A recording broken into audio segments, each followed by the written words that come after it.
ఇది ప్రజా వేదిక. ఇది రాజకీయ విమర్శ కాదు, ఇది ప్రజల తరపున అడిగే ప్రశ్న. ఒకవైపు రోడ్లు శుభ్రం కాకపోతే సస్పెన్షన్ అంటున్నారు, మరోవైపు హాస్పిటల్లో నెబులైజర్ కూడా లేకపోతే ఆ బాధ్యత ఎవరిది?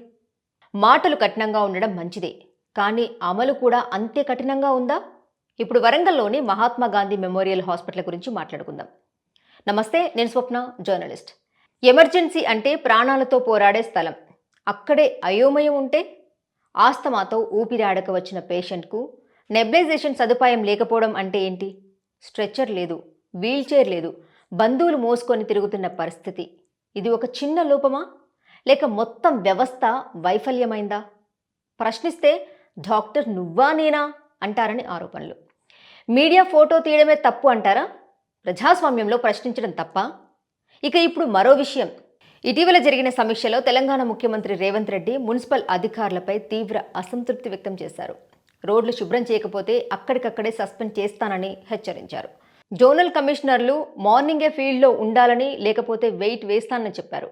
ప్రత్యేకంగా గ్రేటర్ హైదరాబాద్ మున్సిపల్ కార్పొరేషన్పై శానిటేషన్ విషయంలో కఠిన చర్యలు తీసుకుంటానన్నారు.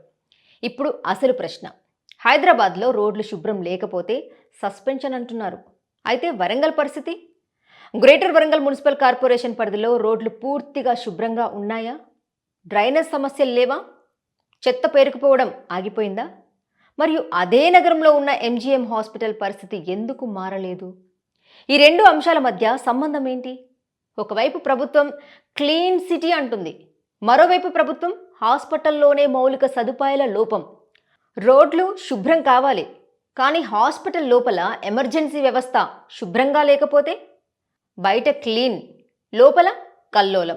బాధ్యత ఎవరిది? హాస్పిటల్ పరిపాలనదా, మున్సిపల్ అధికారులదా, స్థానిక ప్రజాప్రతినిధులదా, లేక మొత్తం వ్యవస్థదా? ఒక్కరిపై నెపం వేయడం సరిపోదు, ఇది వ్యవస్థాపరమైన సమస్య.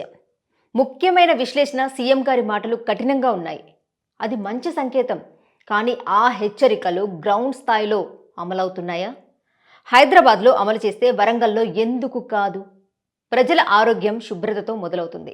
చెత్త, మురుగు, దోమలు అవి వ్యాధులకి కారణం. ఈ వ్యాధులతో చివరికి ప్రజలు చేరేది ఎక్కడ? ఎంజీఎం లాంటి ప్రభుత్వ హాస్పిటల్కి. అంటే మున్సిపల్ నిర్లక్ష్యం, హాస్పిటల్ నిర్లక్ష్యం రెండూ కలిస్తే నష్టపోయేది ఎవరు? ప్రజలే. వెంటనే చేయాల్సినవి ఎంజీఎం ఎమర్జెన్సీ విభాగంపై స్పెషల్ ఆడిట్ చేయాలి, పరికరాల జాబితాను పబ్లిక్ చేయాలి, జీడబ్ల్యూఎంసీ శానిటేషన్పై సోషల్ ఆడిట్ జరగాలి, ఫిర్యాదు వ్యవస్థను యాక్టివ్ చేయాలి, అధికారుల ఫీల్డ్ విజిట్లను పబ్లిక్గా అప్డేట్ చేయాలి. ప్రభుత్వాలు మారాయి, నాయకులు మారారు, కానీ వరంగల్లోని హాస్పిటల్లో పరిస్థితి? శుభ్రత సమస్యలు ఎందుకు మారలేదు? ప్రజల ప్రాణాల కంటే రాజకీయ ప్రాధాన్యతలు ఎక్కువైపోతే అదే పెద్ద ప్రమాదం. ఇది విమర్శ కాదు, ఇది ప్రజల తరపున అడిగే ప్రశ్న. ప్రాణం ముందు పదవి చిన్నది, జవాబు కావాలి, బాధ్యత కావాలి, మార్పు కావాలి. ఎంజీఎం హాస్పిటల్పై మీ అభిప్రాయం ఏంటో కామెంట్ రూపంలో తెలియజేయండి. చూస్తూనే ఉండండి జీ న్యూస్ గంగా ప్రవాహం. న్యాయం వైపు నిలబడే గలం గంగా ప్రవాహం. For latest updates subscribe to Zee news. ఇది ప్రజా వేదిక.